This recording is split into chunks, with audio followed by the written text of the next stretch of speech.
So I want to thank Professor Davies for his paper, which I enjoyed enormously. And in particular, I love the fact that there were several different ways of seeing the human being and trying to integrate those ways, and I thought that was really fascinating. So we started out with at least 3 ways of seeing the human being.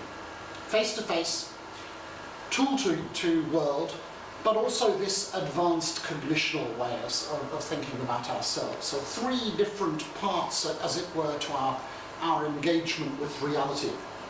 And I thought that was fascinating, and I would be very interested to know what the research is on how that third thing, the advanced cognitional, linguistic cognitional phase, how that comes out of the tool-making and sociality parts.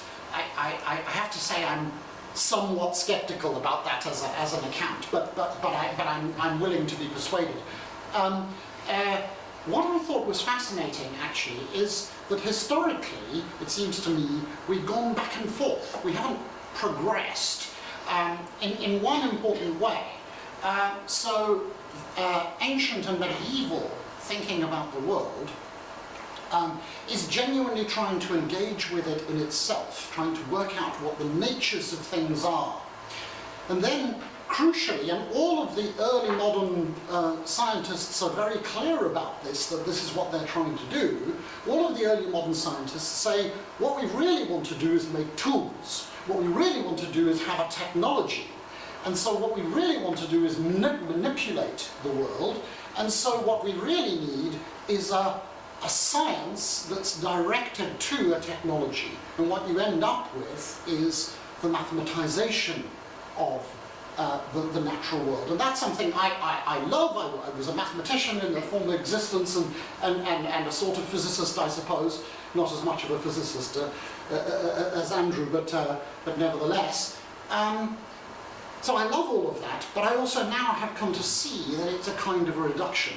So the scientific approach now that we take, and I think this kind of cognitive science is perhaps not quite so guilty of it, but we have a scientific approach that's explicitly aimed at a technology, and not at understanding things in themselves, but at understanding them in order to manipulate them.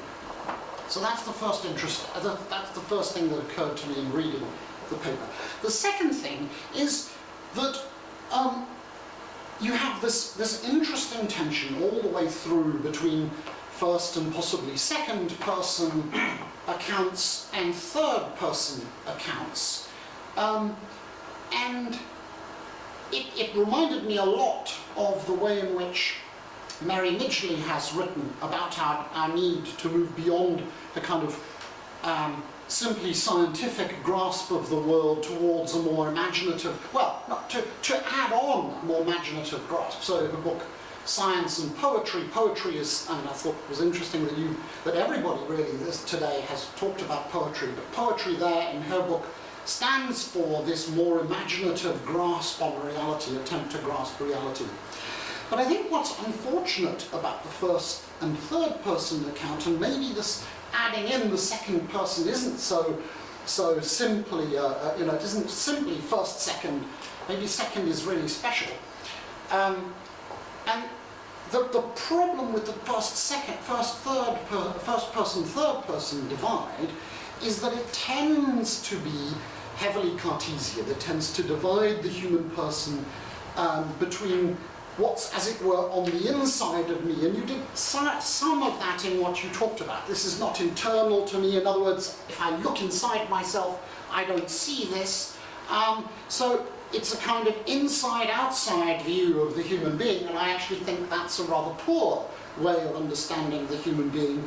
I think that some of the things that we think of as naturally inside, and you talked about it this way too, feelings and so on, are in the ancient and medieval way of thinking, they're bodily things, whereas, say, thoughts and reasoning and so on are naturally are intellectual things. And I thought it was also very interesting that historically they didn't have this great account of the social cognition system to rely on, but ancient and medieval thinkers also realized that actually thought is social. In fact, they're so taken by the fact that thought is social that they make almost the opposite mistake to the one we're inclined to make. So we're inclined to make the mistake of making ourselves entirely internal, solipsists. They're inclined to make the mistake of saying there is just one mind and we all share it. So they're inclined to make thinking so social that there's nothing private to it at all.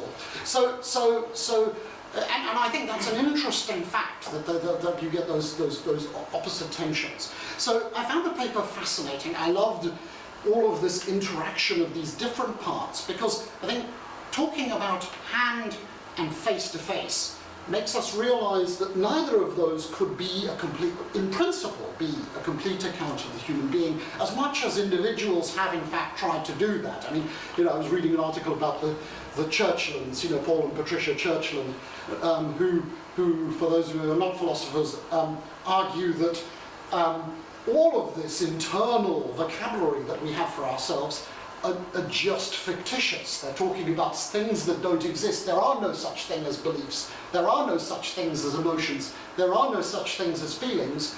And really, the things that exist are neurons firing in our heads, and they in fact try to talk that way between themselves. So that, they'll come home and say, "Oh, my dopamine levels have been a bit low today, dear." This attempt to escape into a certain way of thinking. Sorry, I'll wrap up. I'll take 30 more seconds. And then on the other side, a sort of reaction to the scienticism, if I can coin a word, of that kind of heavily anti-human, you might say, science, to escape into a world that doesn't involve any technology at all. And I think the sort of difficulties of doing that, and the ultimately equally anti-human, it seems to me, business of doing that. So thank you again for your paper.